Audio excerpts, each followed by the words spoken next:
আসসালামু আলাইকুম। সবাই কেমন আছেন? চলে আসছি আপনাদের সাথে আমার আরেকটা নতুন ভিডিওতে। আপনাদেরকে সবাইকে স্বাগতম।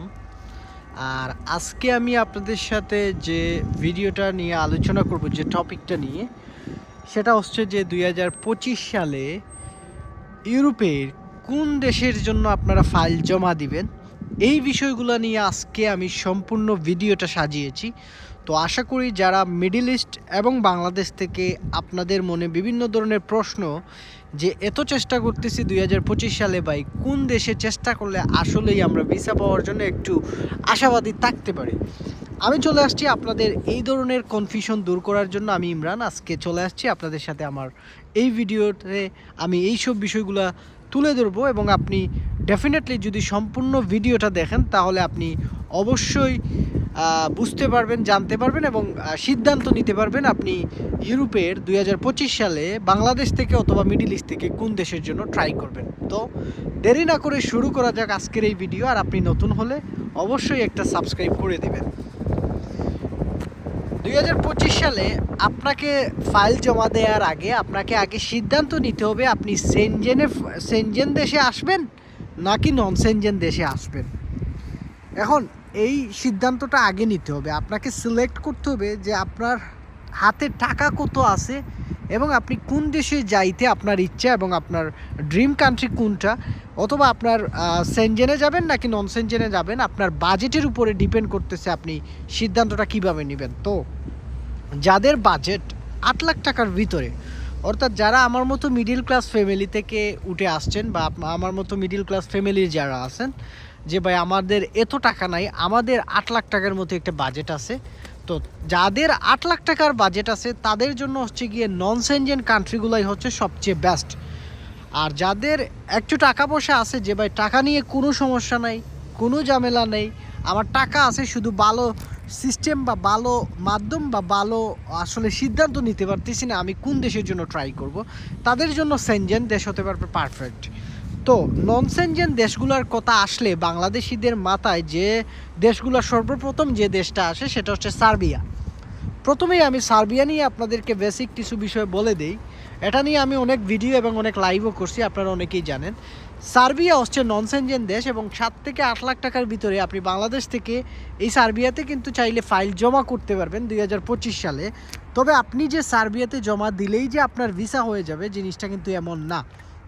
আপনাকে মনে রাখতে হবে 2025 সালে আপনি যদি সার্বিয়াতে জমা দেন, আপনার 8 থেকে 10 মাস 1 বছরও সময় লাগতে পারে সার্বিয়ার জন্য। তো এটা জেনে শুনে বুঝেই কিন্তু আপনাকে সার্বিয়ার জন্য আগাতে হবে। আদৌ কি 2025 সালে সার্বিয়াতে জমা দিলে ভিসা পাইতে পারি, এটা ট্রাই করে নিতে পারেন। কোনো দেশেই আসলে কেউ গ্যারান্টি সহকারে আপনাকে আপনার ফাইল প্রসেস করাইতে দিবে না। আর যারাই এইগুলো বলে ফাইল নেবে তারা ফেক করবে এবং পরবর্তীতে কিন্তু আপনি হয়রানির শিকার হবেন। গেল সার্বিয়া। 2 নম্বর দেশ হিসেবে আপনারা নন সেনজেন যাদের বাজেটটা 7-8 লাখ টাকার ভিতরে, আপনারা বসনিয়াকে কিন্তু চুজ করতে পারেন 2025 সালে। বসনিয়ার জন্য বাংলাদেশ থেকে অনেক এজেন্সি কিন্তু কাজ করে এবং এখন কিন্তু বসনিয়ার জন্য বাংলাদেশ থেকে আপনার ফাইল প্রসেস করতে পারবেন এবং ইন্ডিয়াতে যাওয়ার কোনো প্রয়োজন পড়বে না। তো এটা একটা ভালো দিক। এবং যারা 2025 সালে আপনারা বসনিয়াতে আসতে চাচ্ছেন, আপনারা যদি ভালো মাধ্যম খুঁজে পান তাহলে 8 লাখ টাকার ভিতরে আপনারা ফাইল জমা দিয়ে চলে আসতে পারেন। এবং বসনিয়া হচ্ছে প্রধান মাধ্যম হচ্ছে মানে যারা গেম মারে সবাই কিন্তু বসনিয়াকে আপনার ইউজ করেই কিন্তু ইতালি বা ফ্রান্স এইগুলাতে ঢুকে। সো বসনিয়াতে চলে আসলে আপনি ক্রোয়েশিয়ার পার্শ্ববর্তী দেশে চলে আসলেন। সো আপনার জন্য জিনিসটা ইজি হয়ে গেল যারা ইন ফিউচারে যাদের ইন্টেনশন গেম দেওয়ার জন্য। তবে আমি রিকোয়েস্ট করবো যে কোনো দেশেই যান, গেম দিবেন না।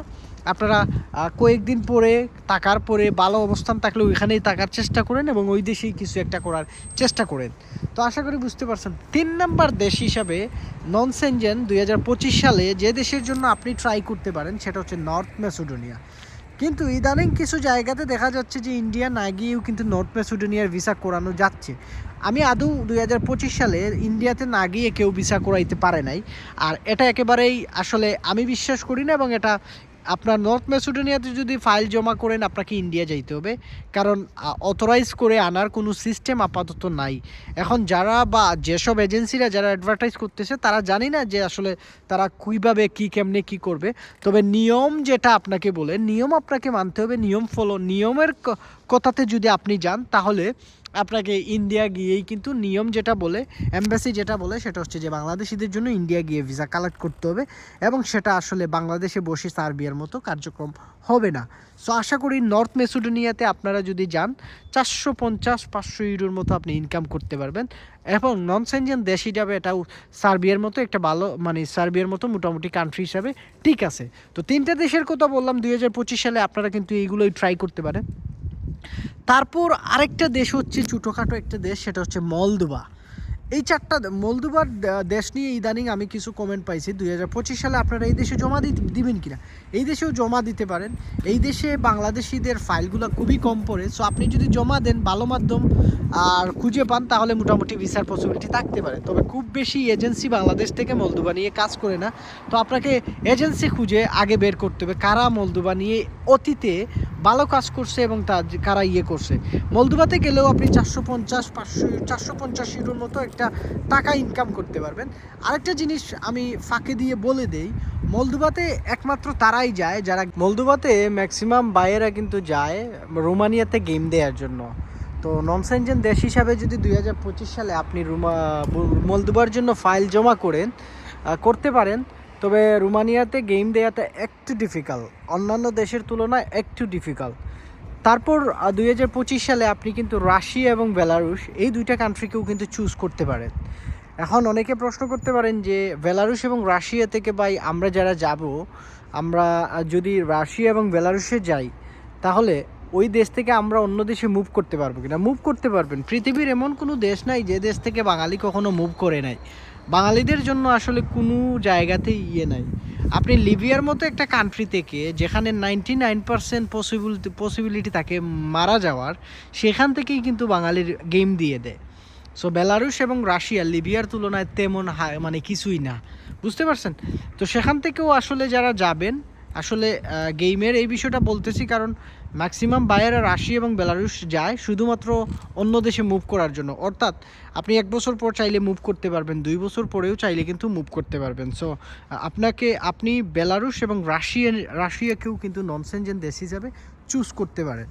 এখন আসেন যে ইউক্রেনের কথা অনেকেই বলেন যে ভাই ইউক্রেনে আমরা আসতে পারবো কিনা, চাচ্ছি যে ইউক্রেনে চলে আসার জন্য, ইউক্রেনে আসা যাবে কিনা। ইউক্রেনেও দেশে কিন্তু বাংলাদেশ থেকে অনেকেই কাজের ভিসা করায়, তবে আমি আপনাকে বলি ইউক্রেনে আসলে গেলে ওইরকমভাবে আপনি ইনকাম করতে পারবেন না, এবং দেশটা যুদ্ধ বিধ্বস্ত একটা দেশ। ইউক্রেন যাওয়ার থেকে আপনি মলদোভা অথবা আপনি রাশিয়া বেলারুশ ওইসব কান্ট্রিতে ঢুকলে মোটামুটি একটা টাকা ইনকাম করতে পারবেন। ইউক্রেনের অবস্থা এত বেশি ভালো না, ইউক্রেনের মানুষ নিজেরাই খেয়ে বাঁচতে পারতেছে না, আপনাকে কিভাবে চাকরি দিবে। সো ইউক্রেনে যাওয়ার দরকার নাই। গেম দিতে গেলে ইউক্রেনের পার্শ্ববর্তী দেশ বেলারুশেও কিন্তু আপনি চলে যেতে পারবেন।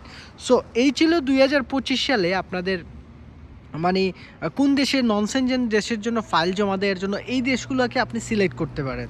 এখন আসেন যে আপনার যাদের টাকা আছে বেশি, সেনজেনের যে দেশগুলো দেখেন, আগে কিন্তু সেনজেনে আমি সবসময় বলতাম ক্রোয়েশিয়ার জন্য ট্রাই করার জন্য, বর্তমানে ক্রোয়েশিয়ার জন্য কেউ ট্রাই করবেন না, কারণ ক্রোয়েশিয়ার জন্য ট্রাই করলে আপনার টাকা এবং সময় দুইটাই এখন লস হতে পারে, কারণ নতুনভাবে কোনো ধরনের পারমিট ইস্যু হচ্ছে না এবং অনলাইনও পারমিট করানো যাচ্ছে না। এখনও অনেক বায়াররা আছেন যারা 3 মাস 4 মাস আগ থেকে আমার ভিডিও দেখে অনেকেই সাবমিট করছিলেন, কিন্তু অনেকেই আমি 5-6 জনকে চিনি যারা 4 মাস 3 মাস ধরে ওয়েট করতেছে, কারোও কিন্তু পারমিট ইস্যু হয় নাই।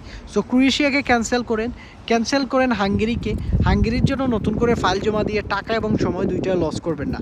তাহলে এখন করণীয় কী ভাই, আমি তো চাচ্ছি সেনজেনে যাওয়ার জন্য, তাহলে আমি 2025 সালে কোন দেশে জমা দিতে পারি? আপনারা 2025 সালে বুলগেরিয়াতে জমা দিতে পারেন। বাংলাদেশ থেকে বুলগেরিয়া কার্যক্রম এখনও চালু হয় নাই, তবে আপনার এজেন্ট যদি ইন্ডিয়া আপনাকে পাঠাইতে পারে বা আপনি যদি ইন্ডিয়া যাওয়ার মন মানসিকতা থাকে এবং তারা যদি অ্যাপয়েন্টমেন্ট নিতে পারে তাহলে আপনি ওইভাবে ফাইল জমা করতে পারেন। আদারওয়াইজ বুলগেরিয়ার জন্য আপনি আগানো ঠিক হবে না যতক্ষণ পর্যন্ত আপনি 100% শিওর হচ্ছেন না যে বাংলাদেশ থেকে বিএফএসের মাধ্যমে কার্যক্রম চালু হবে। অনেকে আমার কমেন্টে এখন প্রশ্ন করতে পারেন ইমরান ভাই কবে চালু হবে? এখন পর্যন্ত কেউ নির্দিষ্ট করে বলতে পারবে না বুলগেরিয়ার ভিসা কার্যক্রম কবে নাগাদ থেকে থেকে শুরু হতে পারে। তো আশা করি সেটা আপনারা বুঝতে পারছেন। বুলগেরিয়ার জন্য আপনারা মিডল ইস্ট থেকে যেসব বাইরে আমাকে প্রশ্ন করেন তারা দুবাই থেকে বুলগেরিয়া ট্রাই করতে পারেন, কাতার থেকে বুলগেরিয়াও ট্রাই করা যায়। সৌদি আরব থেকে ট্রাই করাটা একটু ডিফিকাল্ট, কারণ কিছু ডকুমেন্টসের জটিলতা আছে সৌদি আরব থেকে। তো আশা করি সেটা আপনারা বুঝতে পারছেন যারা আমাকে প্রশ্ন করছিলেন। এখন আসেন যে আর কোন দেশে ট্রাই করা যায়। আপনি চাইলে বাংলাদেশ থেকে রোমানিয়ার জন্য কিন্তু ফাইল দিয়ে ট্রাই করতে পারেন। রোমানিয়া কিন্তু বাংলাদেশ থেকে অনেক সময় ভিসা হয়, 50-50 চান্স থাকে। 2025 সালেও 50-50 চান্স থাকবে রোমানিয়ার জন্য। এবং রোমানিয়ার জন্য আপনার বাংলাদেশ থেকে কার্যক্রম শুরু হবে না, আপনারা রোমানিয়ার জন্য কিন্তু আপনাকে ইন্ডিয়া যেতে হবে এবং ইন্ডিয়া গিয়ে আপনাকে এমবাসি ফেস করতে হবে। বিকল্প কোনো পদ্ধতি নাই, মানে বিকল্প কোনো ওয়ে নাই যে অন্য কোনো দেশে গিয়ে আপনি ফেস করতে পারবেন কিনা। তারপর মিডল ইস্টে যেসব বাইরা আছেন তারা চাইলে কাতার থেকে, ওমান থেকে, মালয়েশিয়া থেকে, সিঙ্গাপুর থেকে, এইসব কান্ট্রি থেকে কিন্তু রোমানিয়ার জন্য ট্রাই করতে পারেন। এইসব দেশ থেকে কিন্তু রোমানিয়ার ভিসা হয়। তারপর হচ্ছে গিয়ে আপনাদের যারা প্রচুর বড় লোক, অর্থাৎ আমি জানি আমার চ্যানেলে যারাই ভিডিও দেখেন কেউ এত বেশি বড় লোক না, সবাই আমার মতোই সহজ সরল বা ফ্যামিলি থেকে, গ্রামের ফ্যামিলি, সবাই গ্রামে গঞ্জে সবাই বসবাস করেন। খুব কম সংখ্যক ধনী মানুষ কিন্তু আমার ভিডিওগুলো দেখে, কারণ ধনীরা কিন্তু আমার মতো গরিবের এইসব ভিডিও দেখবে না, এটা স্বাভাবিক। কারণ ধনীদের তো ইউরোপে আসারও দরকার নাই, তাদের প্রচুর টাকা আছে। তারপরেও কিছু ধনী পাবলিক আছেন বা ধনী বাইরা আছেন, অনেক বড়লোক বাইরা আছেন, বাংলাদেশ ভালো লাগতেছে না, তারা চলে আসতে চাচ্ছেন। তাদের জন্য বাংলাদেশ থেকে 22-23 লাখ টাকা যদি আপনার হাতে থাকে তাহলে আপনি পর্তুগালের D1 ভিসার জন্য ট্রাই করে নিতে পারেন বাংলাদেশ থেকে। সেটার জন্য আপনার ইন্ডিয়া যেতে হবে। আবারও বলতেছি, আপনি যদি বড়লোক হয়ে থাকেন তাহলে আপনি ট্রাই করবেন, কারণ 20-22 লাখ টাকা পাই, অনেক টাকা, যেটা আমাদের মতো মিডল ক্লাস ফ্যামিলিদের জন্য স্বপ্ন, এবং আমরা এটা আসলে করতে পারবো না। বুঝতে পারছেন, আমার সাইকেল পড়ে গেছে, জীবন নষ্ট, আমার 700 টাকার সাইকেল মাটিতে পড়ে গেছে। তাই আপনারা একটা সাবস্ক্রাইব করে দিবেন, কারণ এত কষ্ট করে দাঁড়িয়ে আপনাদের জন্য ভিডিও করতেছি, আমার সাইকেলটা পড়ে গেছে, কারণ কাজ শেষে এই সাইকেলটা পড়ে গেছে, কারণ এক হাতে ফোন নিয়ে করতেছি আর কি, এই জন্য। আচ্ছা বাদ দেন, সবাই সাবস্ক্রাইব করে দিবেন। তারপর হচ্ছে পর্তুগালে জমা দিতে পারেন। আর মিডল ইস্ট থেকে কোন দেশে, রোমানিয়ার জন্য কোন দেশ থেকে ট্রাই করবেন সেটাও বলে দিলাম।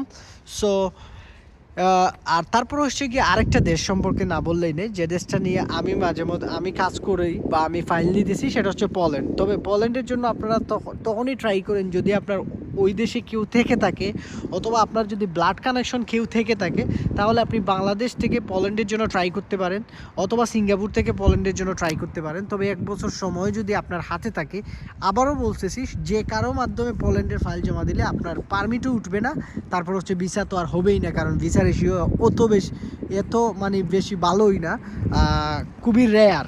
সো আপনার যদি কোম্পানি হাই কোয়ালিটিপূর্ণ হয়ে থাকে, কোম্পানি থেকে সব ধরনের সাপোর্ট মিলে, তাহলে হয়তো এমবেসি ফেস করলে আপনি আশা করতে পারেন। তবে আবারও বলতেছি, 1 বছর সময় যদি আপনার হাতে থেকে থাকে, তাহলে আপনি মালয়েশিয়া, সিঙ্গাপুর এবং আপনি কাতার থেকে অথবা বাংলাদেশ থেকে ট্রাই করে নিতে পারেন পোল্যান্ডের জন্য, যদি কারো মাধ্যমে ভালো মাধ্যম পেয়ে থাকেন।